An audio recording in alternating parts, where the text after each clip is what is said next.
It's so easy. I can't even introduce I know, us. you always ruin the opening. I know. It's always. Who are you? Who am I? What are we doing here? You know, the real existential questions. Let me just calm it down. Okay, hang on. Take a puff, sister. I've already had enough bacon. Okay, here we go. Hey everyone, and welcome to another episode of Here she goes.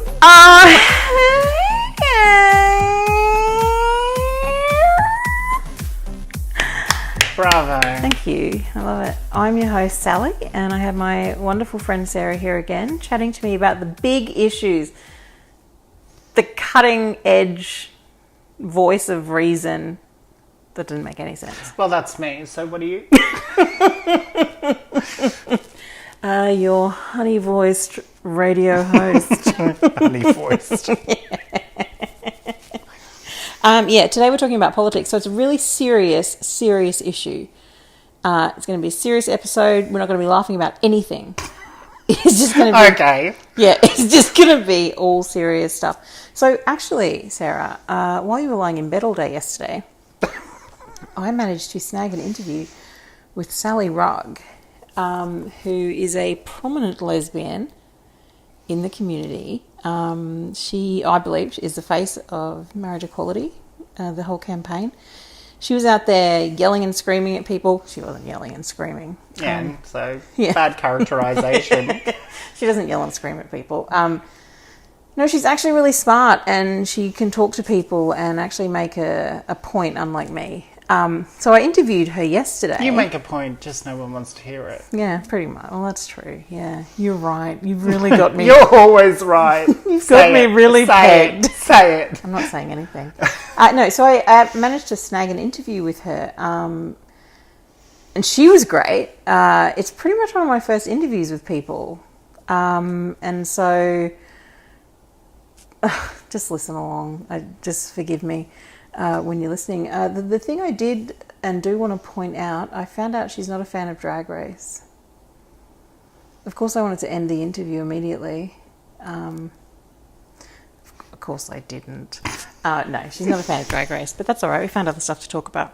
Actually... Please enjoy. Yeah, you decide for yourself.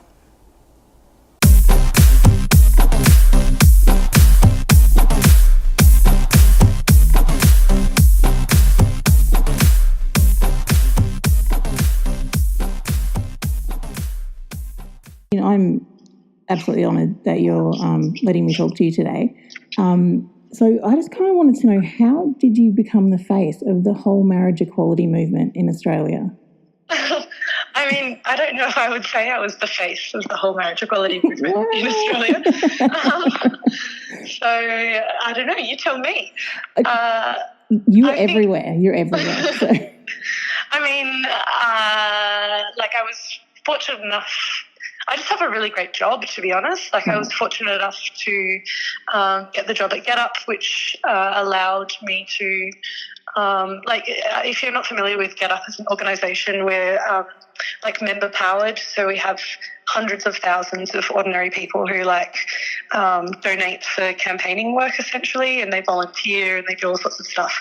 So because of being able to, I suppose, serve the Get Up membership, I was, able to do the activism that I also really care about. So that was one thing. And I suppose just doing that for many years and kind of taking every opportunity I could to, I suppose, use the tools I had, which was being able to speak about things or write about things, and taking every opportunity to do that, I suppose. Maybe that's the way. I think you're pretty good at social media marketing as well, I heard. Oh, maybe. I love a tweet. Yep. Love a video. Yeah, well, I mean, that It's Time video went viral, didn't it? It was crazy. Yeah, I mean, I've got to be honest, I didn't make that video. That one.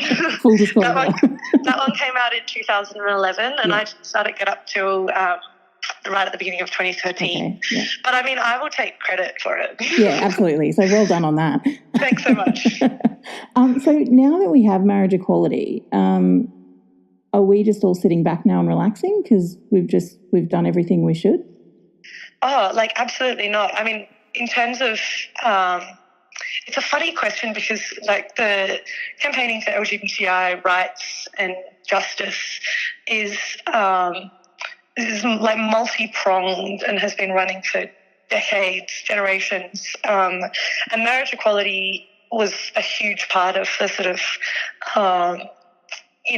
campaigning for rights in the last maybe 10 years, 5 to 10 years.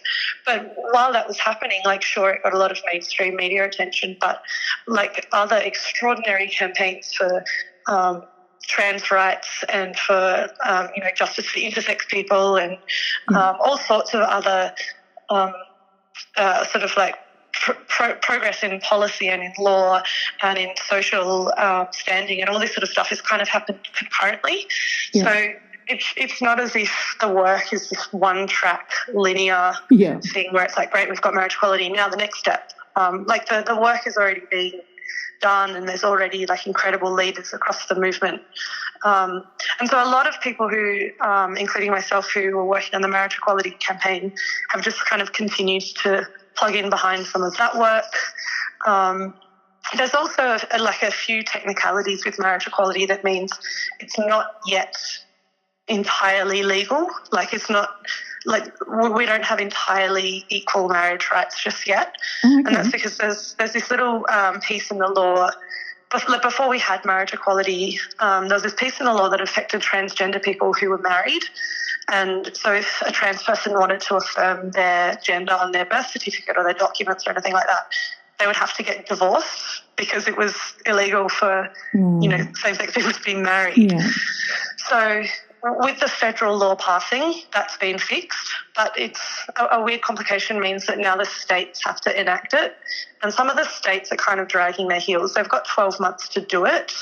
But so there's just kind of little bits and pieces like that we're still pushing for and still making sure that the states, pass that legislation as quickly as possible so trans people can get the documents that they should have without having to divorce their spouses.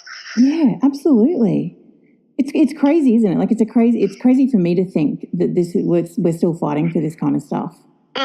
Yeah, absolutely. But that's the law for you. It's all a bit tricky. Yeah. So when I was doing some research, I sort of thought in my head the next steps would be like easier gender changes on birth certificates and preventing unnecessary surgery on intersex children. Like I think that's the kind of the way that we'd be going now. I mean, absolutely. But I mean, I suppose my point is that work has already been happening for years. So it's not as if someone like me will then sort of jump ship to begin that work. Like that work is already being fought and won by incredible trans and intersex activists. So I entirely agree that there are still, like those issues are really urgent and really pressing. Yeah. And my hope is that a lot of the public energy, the public support for marriage equality will sort of plug in behind those issues as well. And that's the work of all LGBTI rights campaigners to try to like channel that energy, I suppose. Yeah, and so it kind of like, it is so political, isn't it? Like, I mean, even recently, I want to sort of get your opinion on the prominent members of Parliament raising the discussion about things like gay conversion therapy. And sort of when I think about that sort of stuff, it is all very political, and I think it's really important that people get behind this sort of stuff and have knowledge about what's actually going on. I mean, it's hard, right? Like, because we shouldn't have to. Like, just because you're gay or trans or whatever, you shouldn't have to be forced into this position where you have to advocate for you and your mates. It's quite unfair actually. And I suppose it's not just with LGBTI people, it's any people from a marginalised community who are forced into a position where they have to, fight for their rights. And like in particular, the postal survey last year, like the queer community at large didn't want a national vote on our rights. We didn't want to be forced into a position where we'd have to ask our family members to vote yes. Yeah. We didn't want to have to go into work every day and have it be a topic of conversation. And, you know, I mean, I love politics and I'm involved in all sorts of political stuff outside of queer issues. Yeah. But a lot of people don't want to they don't want to have to campaign for their lives. They just want to just live them. be able to exist and have their rights. So it's a bit of a bind, really. Yeah, it's interesting. I have a 6-year-old daughter, and my concern about that whole postal survey was what the kids at school would say to her about me. You know, and so that was my real concern there, and I hated that. Every day I was wondering what would happen at school with that. So it was a pretty crazy time, I think. Yeah, it was an awful time. And like personally, this anecdote I think has been reflected in certainly everybody I know, and I think is, you know, near universal perhaps. But like I knew that the postal survey was going to be hard, and I knew that it was going to be difficult and emotional, but I really didn't expect just how knocked around by it I would be. And like I didn't expect how much it would get under my skin and get into my head. And like I do this for a living and you know, have the privilege of a platform to, you know, talk about my distress or talk about why this is wrong, or, you know, and I'm surrounded by really supportive people, and I found it extremely difficult. And it just, you know, there are so many, and even now I'm telling you this story about how I felt. There are so many people who weren't able to voice that distress, or they voiced their distress, and perhaps even their ongoing distress, and it is not heard. You know, the citizenry has moved on. We got the yes vote, Mike, off we go. But actually, our community, certainly from where I'm sitting, are still like kind of like traumatized, which is quite a strong word, but like... No, I think it's true. You know, I think we're still recovering. Like, yeah. I know even when I found out what the vote was, I was in the train on my way to work, and I didn't think it would affect me as much as it did, but I cried on the train because I was just like, oh my God, like I don't even know what those tears were. Relief, happiness, like everything.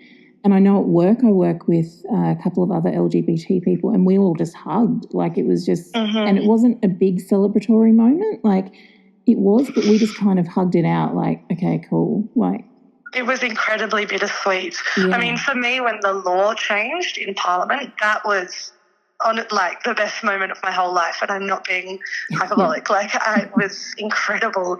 But hearing the yes vote come through on November 15th wasn't that feeling. Like it was overwhelming relief, and also like a lot of anger actually, which I at the time I couldn't put my finger on, I suppose, but on reflection I was angry. Like I mean, the result was great, we won, it was a great number, blah blah blah, but I was angry that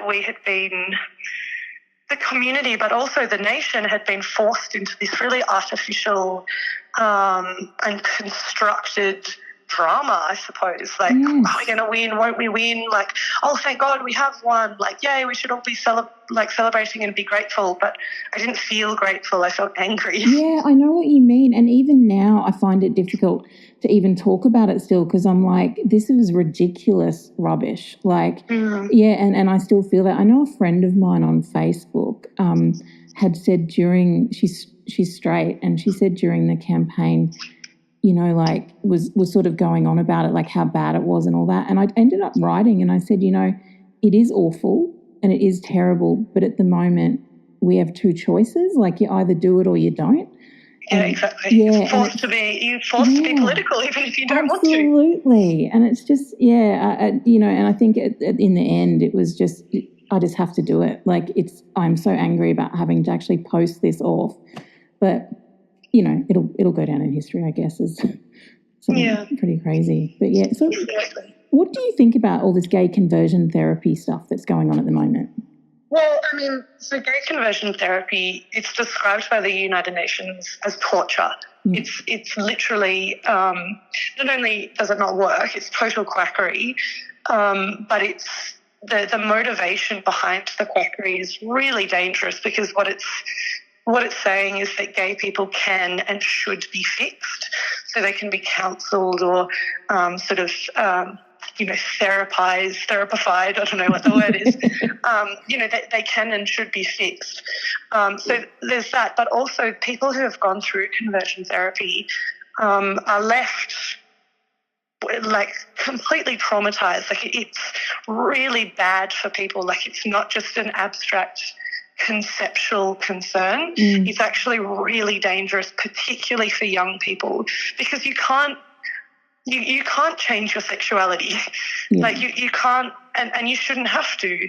And so people who've been put through conversion therapy, so to speak, suffer some really extraordinary, terrible mental health outcomes, and are traumatized by this process. But so that's that. But the people talking about it within the Liberal Party, it's funny because they're really like fringe party members, and I think it's the head of the New South Wales Liberal Party actually came out and was like, no, this is nonsense. Like it's not a mainstream view. I haven't spoken to every member of the federal Liberal Party, but it would really surprise me if more than a handful supported it, and the people who did would be the usual suspects who say things like, gay couples are the same as cycling buddies. Like it's a really, I don't think it represents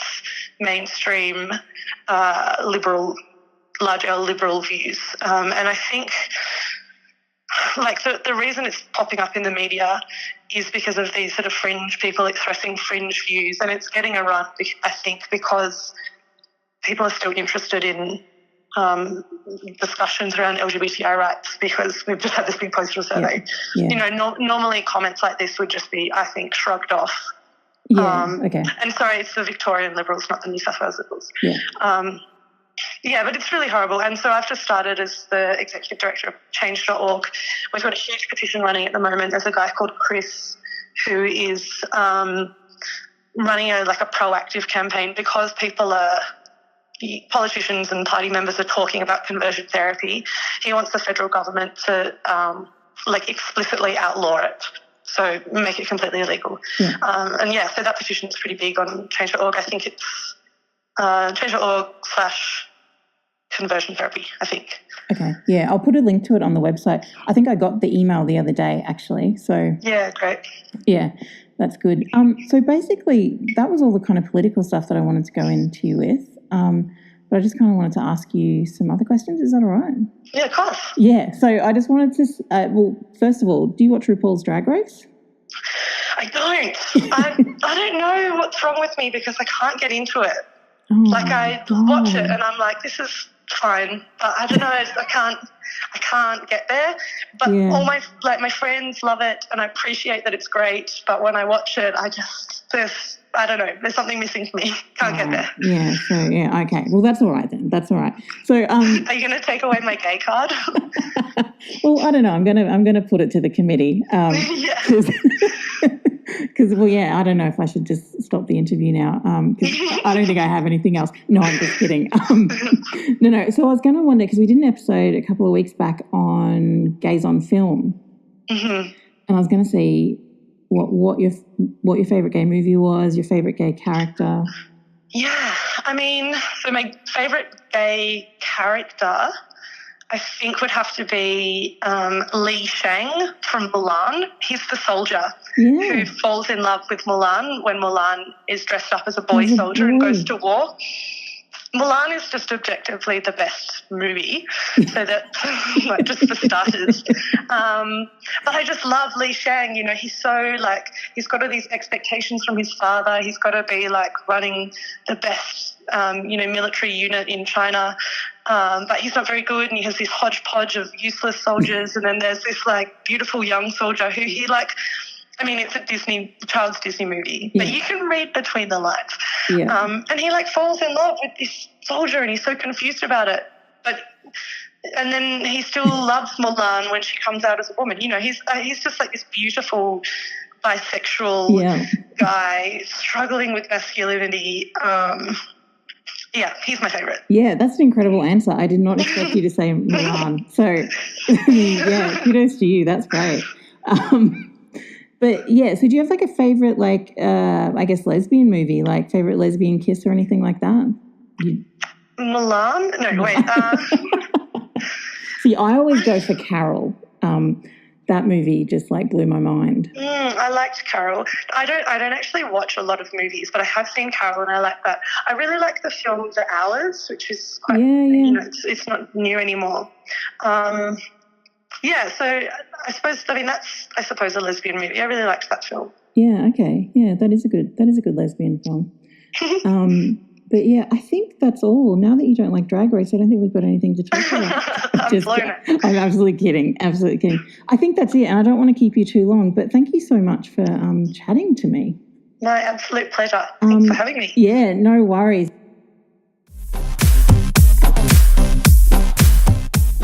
So you see, she was pretty terrific in that interview. Yes. I think Milan was a really great... That was. Yeah, I would never have thought that. I never would have brought that up. I tried to really squeeze in Carol there. Don't you always, though? I do. God, I love that Nobody film. wants to hear about it anymore, and when I say nobody, I mean me.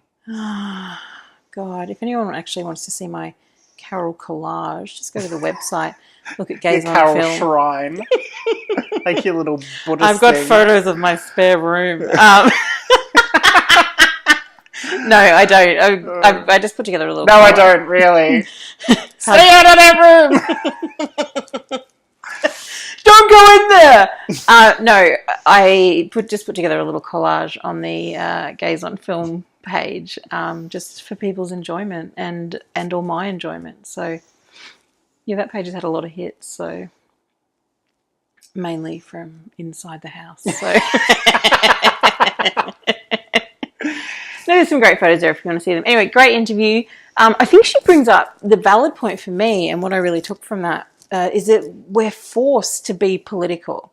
So we don't get to just live our lives. We have to fight for our rights. Like, you know, we've got marriage equality now, so you think, oh, God, let's just sit back and relax. But you can't because there's so much other stuff that needs to happen. Because there's an opposition to you. There has always been a Christian opposition to that. And it doesn't mean that that goes away just because that's been done. I know. Like, it's just crazy to me. Like, so now we're, like, fighting more for trans rights. We're fighting for intersex rights, for kids who are born intersex not to be forced into operations, like to be able to make decisions for themselves when they're older, which actually makes sense. And then you've got the Liberal Party banging on about gay conversion therapy when my only ever interaction with gay conversion therapy was But I'm a Cheerleader. Great movie. Also has RuPaul in it. Pretty much winning. Do you like that movie? What movie? Look how you like, I haven't seen it. But I'm a Cheerleader. We've watched it together. Have we? Oh. Okay, well that I don't know, shows it was the the value of early... this friendship. It was the early 2000s. I don't remember a lot of what I was doing back then. Wow.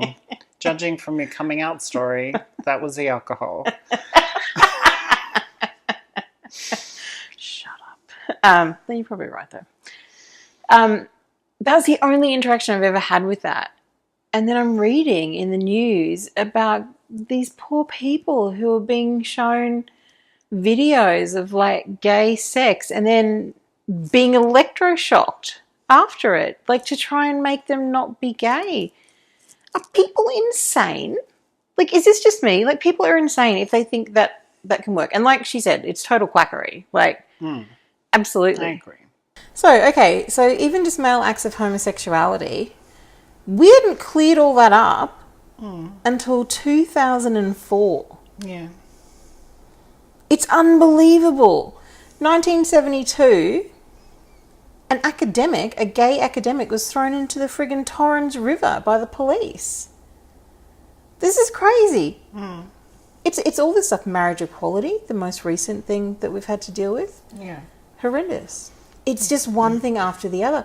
You've got, you know, like really hard gender swaps on birth certificates. You know what I mean? Like, it wasn't until Julia Gillard that she brought in the third box, like, for gender on passports and stuff. But that wasn't a Julia Gillard initiative, realistically. That was done while Kevin Rudd was foreign minister. Okay. And that was something he more championed. And it was pushed a lot by activists, including Stephanie Imbruglia, who is actually Natalie Imbruglia's cousin. She's a trans woman in Sydney who I've met. So, yes. But the other thing was, there had been the ability for people to choose their gender if they were transgendered, and that was brought in by Bill Hayden, who was a Labor foreign minister, I believe, because he had friends who were in that situation, so it had opened his eyes to that difficulty. And I will just say, I'm pretty sure it was under the Liberal Party that the Howard years that the changes were reverted back, and it made it difficult. And the reason that I'm aware of the situation, especially with passports, is it's something that I had to go through, and I'm quite glad that it was sorted out by the time I had transitioned and I got a passport, and 6 months later was going to travel to Europe, because it's a safety issue. Yeah, now go into this, because I understand this. I mean, I'll use the perspective that it started with Stephanie. She actually was travelling to Thailand for her gender surgery. What they do at Thai airports is you actually go through customs in a gender line. Separated, yeah. So if she had an M on her passport, even though she is presenting as a woman, she would have to go into that line. How mortifying and uncomfortable going to a foreign country as it is and having to deal with that. Yeah. I find airports scary enough. Without having to be... Without having... a target on your back. Yeah. Yeah. And that's why I thought it did make me feel so much more comfortable in travelling. Yeah, and you didn't have any trouble? Absolutely none. Yeah. Jeez, that's a relief. My grandmother, on the other hand, she needed to take her shoes off at Singapore airport, which she would not willingly do. I'm just like, take her away. Bye, Grandma. Bye. Should have taken them off, sister. Sorry, why wouldn't she take them off? She's an 80-odd-year-old woman. Cantankerous. Yeah. But the fact that we're even still fighting for that stuff is really annoying. Like, even the age of consent for anal sex. And that's only recently in some parts. But I will just say, even though it overwhelmingly would affect that, the law is sodomy. Yeah. Sodomy is also anal penetration of a woman. It's not like it was specifically gender focused. The law was sodomy. Yeah, but I guess, at the end of the day too, people are saying this is affecting... Oh, I understand that. And I'm not saying there shouldn't have been an equalisation, but I do think it's maybe lost a little in discussion, that it's not like it was specifically saying men can't have anal sex, but heterosexual people can. Do you think, though, like, sometimes I feel like it just gets too much. Like, you turn on the news... Look, I don't turn on anything. I look online, so I'm not turning on the 6 o'clock news at night. But, like, you get marriage equality, and then all of a sudden there's friggin' talk of gay conversion therapy. Like, it's never just enough. Like, there's always somebody having a go, like having a crack at it. Like, why aren't these people just let sleeping dogs lie? Like, is it always going to be a fight? Will we always be fighting politicians for equal rights and reminding them that this is part of our lifestyle? But let's look at how politics is. Look at what politics does and what our governments do. For as much as they should be proactive in their policies and their decisions, they're reactive. And that is in all senses. It's like the worst workplace ever, I reckon. Well, I don't know that, but what I'm saying... Well, I'm making a statement. Okay. That's what it is. It's the worst workplace ever. Okay. Move on. You know, another thing that really bothers me in the queer history of fighting for our rights is the gay panic defence. Atrocious. Now, I know that Queensland have just abolished it, but I tell you what, can you even imagine, you know, yeah, I killed him, but he hit on me, and that's worse. But it's outrageous. I don't know. We seem to be trying to allow people to have their justifications. And luckily, a lot of laws are coming in now where that's not being given the opportunity, much like the gay panic defence. But also one punch laws and things like that. We're not excusing those things anymore because they were excused. Oh, he was too drunk. Really? That's an excuse? Why isn't the point that he got drunk of his own volition and this is a consequence of his actions? Why isn't he judged on that? Why is there an excuse? Why is there a defence for that? And we've said that's just not acceptable anymore. We're just saying to these things now, we don't tolerate this. Well, that's been an interesting chat today. It really has. I think it can be, I mean, there is so much that you can explore on the topic, and I think we've just really just given some personal opinions and run over it. Yeah. But I would love to go into it further with you and with some other people as well. So stay tuned, everyone, because I'm going to kind of try and get to the bottom of what the deal is with politics in Australia and what the deal is with LGBTQIA. Did I say that right? Yeah. Politics, good. Sometimes You included, I didn't. Yeah. But yeah, and all that stuff that involves our community, because it is exhausting. And so again, I'm going to say to people that if you are still feeling a bit down from the postal survey, you can look on the website and there's a need support section on the web page, and you can click in there and you can find support, all kinds of support. But if you are still feeling a little bit down about it and you don't have anybody to talk to, it's probably a good idea to actually try and talk to somebody and just get your feelings out and stuff, because it was an exhausting process and it was degrading and humiliating in a way. So yeah, definitely don't hesitate to grab some support. Wise words. Yeah, thanks, Sarah. Thanks, Sally. See you next time, huh? See ya.